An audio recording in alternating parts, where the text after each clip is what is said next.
best friend Frances, along with 3 other pretty girls that made up their singing act, had just finished their set.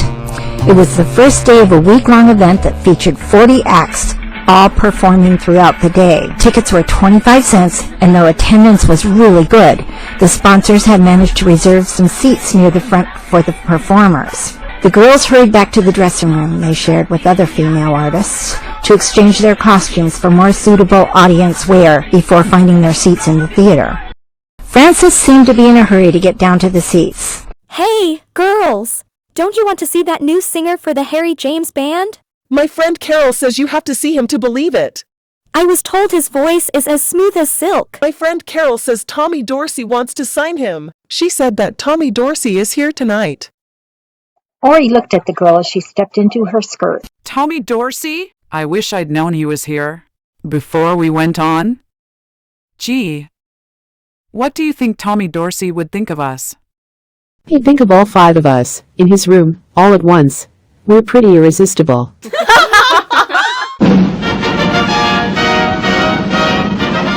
Ladies and gentlemen, the Chicago Theater is happy to present the Harry James Orchestra.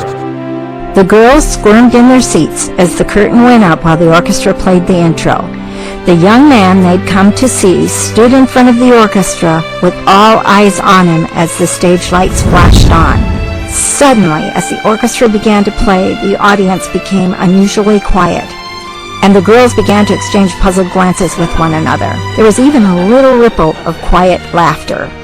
That is the skinniest man I've ever seen. He'd blow right over in a soft breeze. The thin young man was indeed swallowed by his dapper clothes. The orchestra played as Frances leaned into Ori and whispered. He does have nice blue eyes. The frail young man brought his lips closer to the microphone, and a clear and beautiful crooning came out of his mouth and cut straight to the heart of the crowd that within seconds became mesmerized. Everyone knew that Frank Sinatra was going to be somebody. If you went by appearances, she was definitely a real classy dame. Her mother called her Ori, her daughter called her Mama, I and my siblings called her Grandma Kenster. But most of her friends called her Scotty, which was the name she preferred. She had kept the Scott name until she briefly married a man named Paul Stige in 1941. Regardless of what transpired between her and J.R., she liked being Scotty. She seemed to have been a bit ambivalent, however, about being Mama. My first memory of being with my Grandma Kenster is unforgettable. Boy, she sure knew how to make an entrance. It was the summer I turned 15, and she and her little Karen Terrier blew into the tiny town of Culver, Oregon one afternoon in her cream-colored 2-seater mini convertible, older model, wearing a pair of sunglasses and a scarf around her head, with its ends blowing in the breeze behind her. She asked me if I wanted to go for a ride. Well, I'll tell you, I felt like the homecoming queen taking the 2-minute tour through our tiny town, hoping some of my classmates could just see me parading like a movie star. Once she invited a friend of mine to drive with us, and the 2 of us rode on the back over the trunk with our feet dangling behind the seat. She had aged and was no longer as glamorous as the pictures I'd seen. She had put on a few pounds from her pinup days, but I still thought she stood out as grandmas go. She was groovy, as I was blissfully unaware of how much her presence always seemed to unnerve my mother.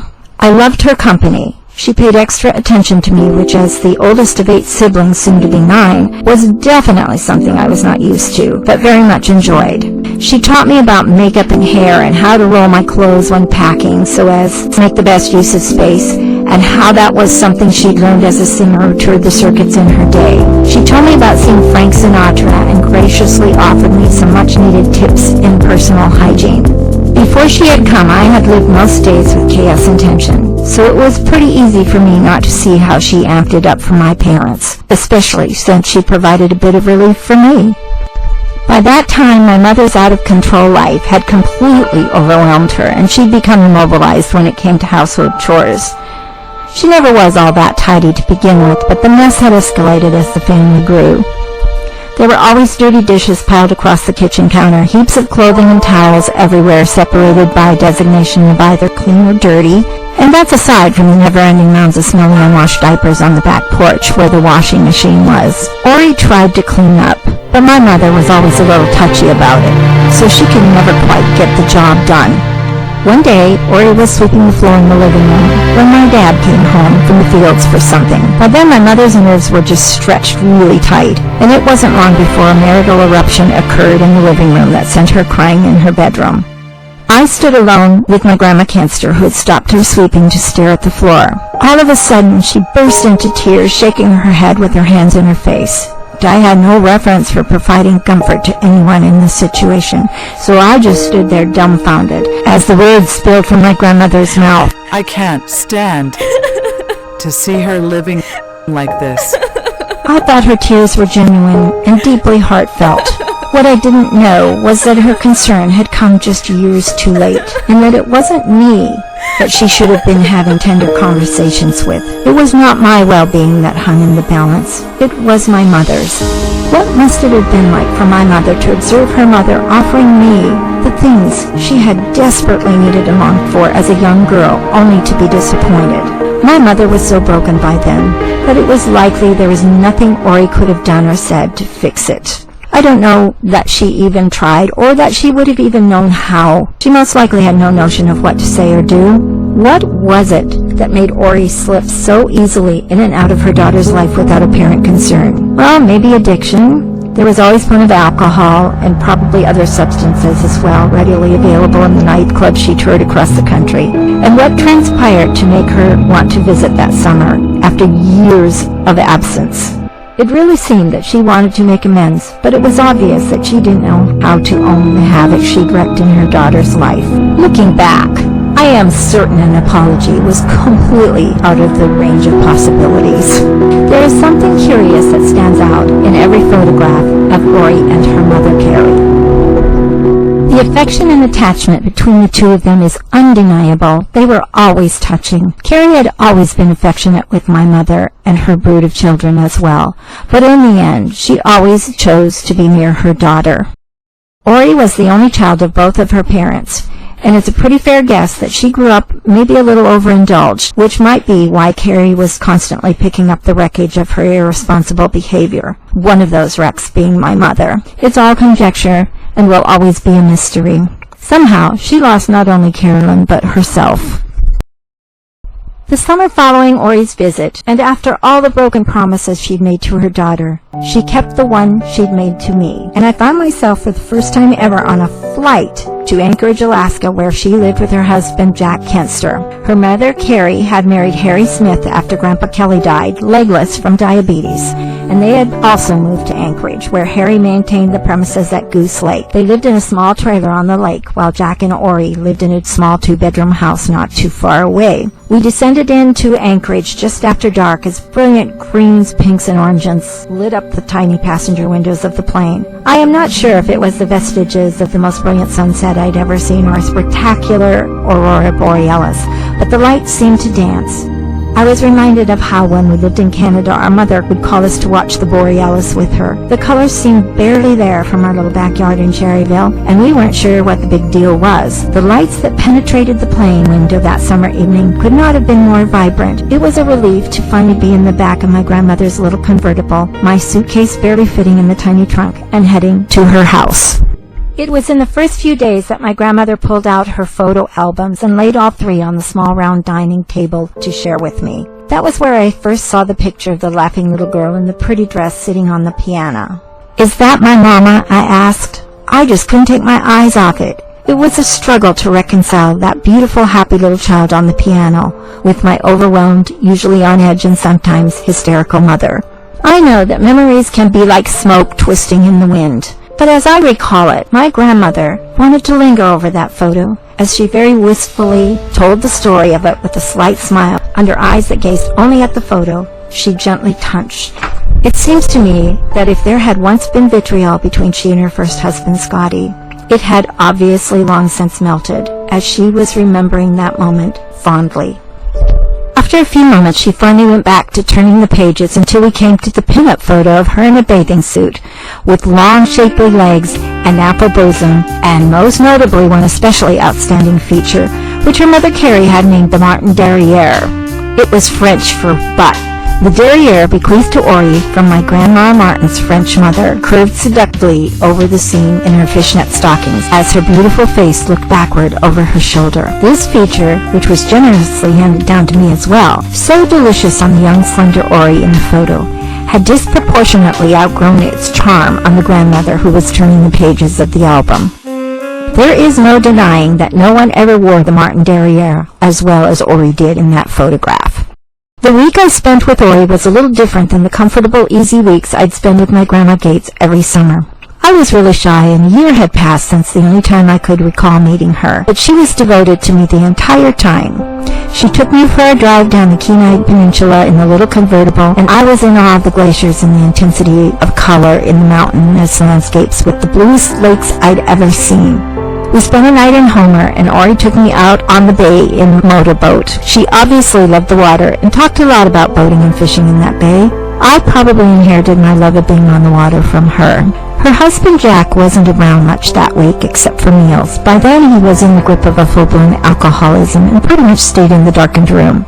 We went to Goose Lake to see Carrie almost every day. The water was cold to me, but the beach was always teeming with teenagers in bikinis, swim trunks, and shorts. 80 degrees was outrageously warm to them, and they found the cooled water refreshing. The day before I was to return home, we spent the day with Carrie, who asked Ori if I could spend my last night in Anchorage at her house, and an argument erupted over who deserved me the most on the last night of my visit. They both got steaming mad, which surprised me, but only somewhat, as I was pretty familiar with those kinds of exchanges. Carrie figured out how to end the stalemate. We'll let Marjo decide who she wants to stay with. Oh boy, was I ever squirming. I felt like I was a sacrificial prize in a cruel tug-of-war, which in fact I was. On one hand, there was Carrie, who had always been there for my mother and us, sending Christmas money every year and coming to see us as often as she could. She always wrote to my mother, and we loved her visits. She bought candy bars and interacted with us and our mother. I had been certain that she would be the one most likely to forgive my choice. On the other hand, there was Ori, the gracious hostess who was the reason I was able to be there in the first place. I was fairly certain, based on history, I would likely not see her for at least another 10 years. Carrie had always been generous, and saying no to Ori seemed to carry a higher risk of offending. Besides, I thought I owed it to her. I chose Ori. We were at Carrie's house. She and Harry lived in a tiny mobile home by the lake, and the bedroom was just off the kitchen, where we sat at a tiny table. Carrie slowly stood up and reached for the bedroom door before turning to give me a cold stare. How can you be so ungrateful? She growled before closing the bedroom door behind her. By then, I was pretty practiced at hiding the shame that was creeping through every inch of me. My grandmother and I just sat there looking at the table until she finally said, Come on.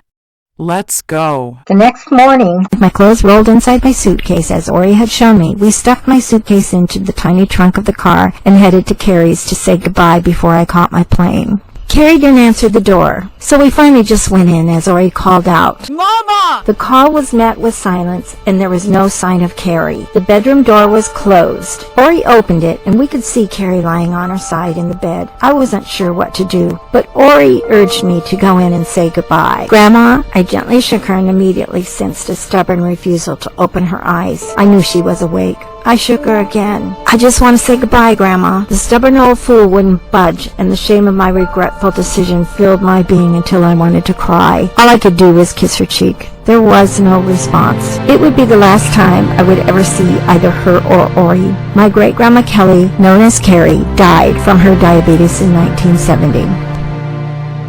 In 1976, one August afternoon, my mother got a call. Her mother, Ori, also known as Scotty, had died of a heart attack in the Anchorage hospital.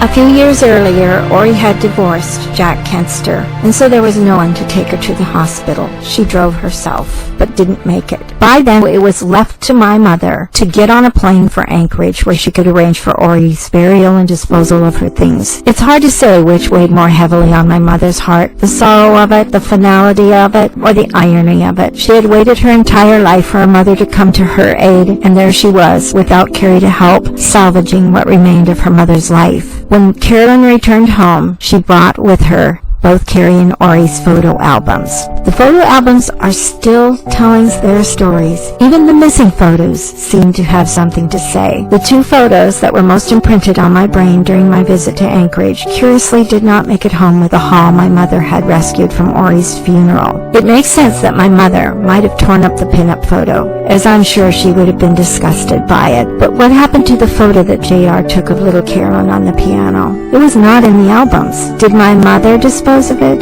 Did Ori? Could she have taken it out and put it in a special drawer that wasn't sorted through? But there was something else missing, the only thing that seemed to have some sparkle. Something Carolyn could hand down to her daughters. Something she couldn't imagine being able to provide them on her own. Something girls dream of. Something Carrie had promised her upon Ori's death. A diamond for each. Carrie, in the course of all her marriages and the proposals they came with, had garnered herself quite the collection of pressed glowing carbon rocks. In one final act of betrayal, Ori had managed to break Carrie's promise. A few years earlier, Ori had come to live with Carolyn and her family in Culver. She had been actively showing Cairn Terriers in Anchorage and arrived with several of them in tow, which were far more high maintenance than what George and Carolyn were used to. Farm dogs were pets, but they were never allowed in the house, and the terriers had never been kept outside. This was particularly offensive to George, who would just shake his head and mutter under his breath. He just couldn't understand it. By that time, I was married and living in Arizona when she moved in, but my siblings, who were old enough to remember, do so with distaste. My mother cried a lot. It was probably a combination of the unresolved issues between her and her mother constantly bubbling under the surface and exploding at the slightest misunderstanding, and my father being so openly displeased with Ori and clearly not wanting her to be there. She would have been caught in the middle with no support from anyone. In the end, and not without a lot of drama, George sent her back to Anchorage. He once said of Ori, "That's the meanest woman I ever met." I'm not sure just how long it was after Ori died that Carolyn got a phone call from Carrie's dearest friend Mildred, who was probably living in either St. Louis or Chicago. She had heard that Ori had died, and she had something for Carolyn. 5 diamond rings. As it turns out, Ori had hawked the rings to Mildred, who gave her the money with a promise to pay it back and she would return the rings. Mildred graciously sent Carolyn the rings. The promise was kept.